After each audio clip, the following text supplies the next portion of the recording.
Channel میں دل کی گہرائیوں سے خوش آمدید اور محبتوں بھرا السلام علیکم۔ انسان ایک ایسا غافل منصوبہ ساز ہے کہ وہ اپنی ساری پلاننگ میں کبھی اپنی موت کو شامل ہی نہیں کرتا۔ چلیے اس بات کو ایک کہانی کی صورت میں سمجھنے کی کوشش کرتے ہیں۔ بادشاہ کا موڈ اچھا تھا۔ وہ نوجوان وزیر کی طرف مڑا اور مسکرا کر پوچھا، تمہاری زندگی کی سب سے بڑی خواہش کیا ہے؟ وزیر شرما گیا، اس نے منہ نیچے کر لیا۔ بادشاہ نے کہکا لگایا اور بولا، تم گھبراؤ مت، بس اپنی زندگی کی سب سے بڑی خواہش بتاؤ۔ وزیر گھٹنوں پر جھکا اور عاجزی سے بولا، حضور آپ دنیا کی خوبصورت ترین سلطنت کے مالک ہیں۔ میں جب بھی یہ سلطنت دیکھتا ہوں تو میرے دل میں یہ خواہش پیدا ہوتی ہے کہ اگر اس کا 10واں حصہ میرا ہوتا تو میں دنیا کا خوش نصیب ترین شخص ہوتا۔ وزیر خاموش ہو گیا۔ بادشاہ نے کہکا لگایا اور بولا، میں اگر تمہیں اپنی آدھی سلطنت دے دوں تو؟ وزیر نے گھبرا کر اوپر دیکھا اور عاجزی سے بولا، بادشاہ سلامت، یہ کیسے ممکن ہے؟ میں اتنا خوش نصیب کیسے ہو سکتا ہوں؟ بادشاہ نے فوراً احکامات لکھنے کا حکم دے دیا۔ بادشاہ نے پہلے حکم کے ذریعے اپنی آدھی سلطنت نوجوان وزیر کے حوالے کرنے کا فرمان جاری کر دیا۔ دوسرے حکم میں بادشاہ نے وزیر کا سر قلم کرنے کا آرڈر دے دیا۔ وزیر دونوں احکامات پر حیران رہ گیا۔ بادشاہ نے احکامات پر مہر لگائی اور وزیر کی آنکھوں میں آنکھیں ڈال کر بولا، تمہارے پاس 30 دن ہیں۔ تم نے ان 30 دنوں میں صرف 3 سوالوں کے جواب تلاش کرنا ہے۔ تم کامیاب ہو گئے تو میرا دوسرا حکم منسوخ ہو جائے گا اور تمہیں آدھی سلطنت مل جائے گی، اور اگر تم ناکام ہو گئے تو میرا پہلا حکم خارج سمجھا جائے گا اور دوسرے حکم کے مطابق تمہارا سر اتار دیا جائے گا۔ وزیر کی حیرت پریشانی میں بدل گئی۔ بادشاہ نے اس کے بعد فرمایا، میرے تینوں سوالات لکھ لو۔ وزیر نے لکھنا شروع کر دیا۔ بادشاہ نے کہا، انسان کی زندگی کی سب سے بڑی سچائی کیا ہے؟ وہ رکا اور بولا، دوسرا سوال، انسان کی زندگی کا سب سے بڑا دھوکہ کیا ہے؟ وہ رکا اور پھر بولا، تیسرا سوال، انسان کی زندگی کی سب سے بڑی کمزوری کیا ہے؟ بادشاہ نے اس کے بعد نکارے پر چوٹ لگوائی اور بآواز بلند فرمایا، تمہارا وقت شروع ہوتا ہے اب۔ وزیر نے دونوں پروانے اٹھائے اور دربار سے دوڑ لگا دی۔ اس نے اس شام ملک کے دانشور، ادیب، مفکر اور ذہین لوگ جمع کیے اور سوالات ان کے سامنے رکھ دیے۔ ملک بھر کے دانشور ساری رات بحث کرتے رہے، لیکن وہ وزیر کے کسی سوال کا جواب نہ دے سکے۔ وزیر نے دوسرے دن دانشور بڑھا دیے، لیکن نتیجہ وہی نکلا۔ وہ آنے والے دنوں میں لوگ بڑھاتا رہا مگر اسے کوئی تسلی بخش جواب نہ مل سکا، یہاں تک کہ وہ مایوس ہو کر دارالحکومت سے باہر نکل گیا۔ وہ سوال اٹھا کر پورے ملک میں پھرا مگر اسے کوئی تسلی بخش جواب نہ مل سکا۔ وہ مارا مارا پھرتا رہا، شہر شہر، گاؤں گاؤں کی خاک چھانتا رہا۔ شاہی لباس پھٹ گیا، پگڑی ڈھیلی ہو کر گردن میں لٹک گئی، جوتے پھٹ گئے اور پاؤں میں چھالے پڑ گئے، یہاں تک کہ شرط کا آخری دن آ گیا۔ اگلے دن اس نے دربار میں پیش ہونا تھا۔ وزیر کو یقین تھا کہ یہ اس کی زندگی کا آخری دن ہے۔ کل اس کی گردن کاٹ دی جائے گی اور جسم شہر کے مرکزی پل پر لٹکا دیا جائے گا۔ وہ مایوسی کے عالم میں دارالحکومت کی کچی آبادی میں پہنچ گیا۔ آبادی کے سرے پر ایک فقیر کی جھونپڑی تھی۔ وہ گرتا پڑتا اس جھونپڑی تک پہنچ گیا۔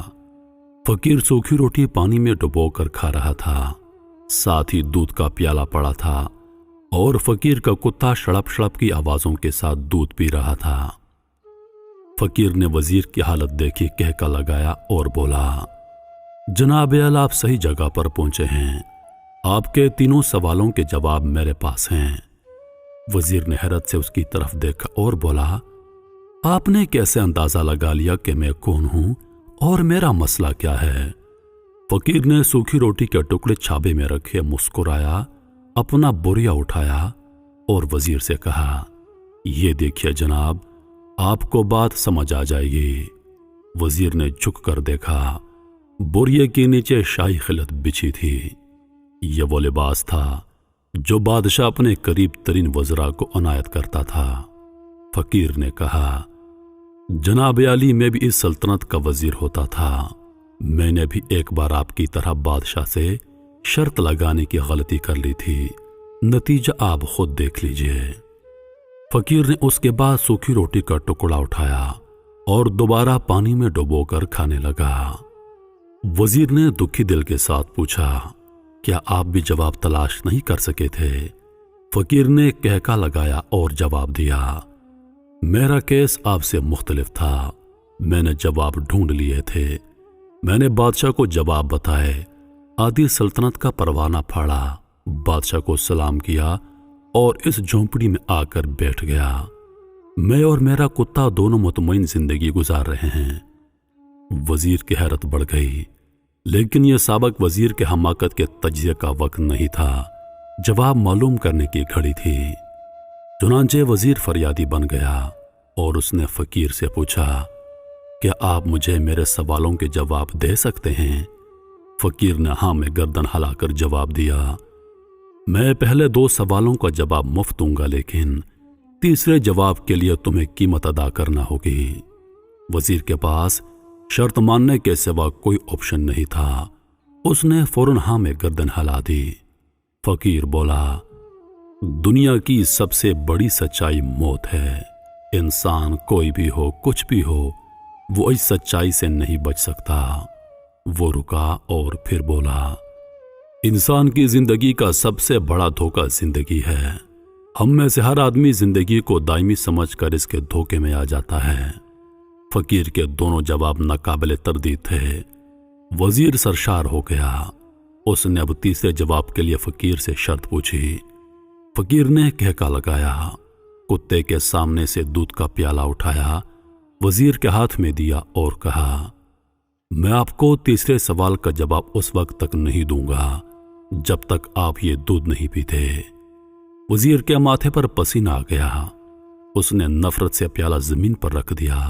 وہ کسی قیمت پر کتے کا جھوٹا دودھ نہیں پینا چاہتا تھا۔ فقیر نے کندھے اچکائے اور کہا، تمہارے پاس اب 2 راستے ہیں، تم انکار کر دو اور شاہی جلاد تمہارا سر اتار دے، یا پھر تم یہ آت پاؤ دودھ پی جاؤ اور تمہاری جان بھی بچ جائے اور تم آدھی سلطنت کے مالک بن جاؤ گے۔ فیصلہ بہرحال تم نے کرنا ہے۔ وزیر مخمصے میں پھنس گیا۔ ایک طرف زندگی اور آدھی سلطنت تھی تو دوسری طرف کتے کا جھوٹا دودھ تھا۔ وہ سوچتا رہا یہاں تک کہ جان اور مال جیت گیا اور سیلف ریسپیکٹ ہار گئی۔ وزیر نے پیالہ اٹھایا اور ایک ہی سانس میں دودھ پی گیا۔ فقیر نے کہکا لگایا اور بولا، میرے بچے، انسان کی زندگی کی سب سے بڑی کمزوری غرض ہوتی ہے۔ یہ اسے کتے کا جھوٹا دودھ پینے تک پر مجبور کر دیتی ہے، اور یہ وہ سچ ہے جس نے مجھے سلطنت کا پروانہ پھاڑ کر اس جھونپڑی میں بیٹھنے پر مجبور کر دیا تھا۔ میں جان گیا تھا کہ میں جوں زندگی کے دھوکے میں آؤں گا، میں موت کی سچائی کو فراموش کرتا جاؤں گا، اور میں موت کو جتنا فراموش کرتا جاؤں گا، میں اتنا ہی غرض کے دلدل میں دھنستا جاؤں گا، اور مجھے روز اس دلدل میں سانس لینے کے لیے غرض کا غلیظ دودھ پینا پڑے گا۔ لہٰذا میرا مشورہ ہے، زندگی کی ان تینوں حقیقتوں کو جان لو، تمہاری زندگی اچھی گزرے گی۔ وزیر خجالت و شرمندگی اور خود ترسی کا تحفہ لے کر فقیر کی جھونپڑی سے نکلا اور محل کی طرف چل پڑا۔ وہ جوں محل کے قریب پہنچ رہا تھا، اس کے احساس شرمندگی میں اضافہ ہو رہا تھا، اس کے اندر ذلت کا احساس بڑھ رہا تھا۔ وہ اس احساس کے ساتھ محل کے دروازے پر پہنچا۔ اس کے سینے میں خوفناک ٹیس اٹھی، وہ گھوڑے سے گرا، لمبی ہچکی لی اور اس کی روح کف سے انسری سے پرواز کر گئی۔ پیارے بھائیو، ہمیں کسی دن ٹھنڈی جگہ پر بیٹھ کر زندگی کے ان بنیادی سوالوں پر ضرور غور کرنا چاہیے۔ ہمیں یہ سوچنا چاہیے کہ ہم لوگ کہیں زندگی کے دھوکے میں آ کر غرض کے پیچھے تو نہیں بھاگ رہے، ہم لوگ کہیں موت کو فراموش تو نہیں کر بیٹھے، ہم کہیں اس کہانی کے وزیر تو نہیں بن گئے۔ مجھے یقین ہے ہم لوگوں نے جس دن یہ سوچ لیا اس دن ہم غرض کے ان غلیظ پیالوں سے بالا تر ہو جائیں گے۔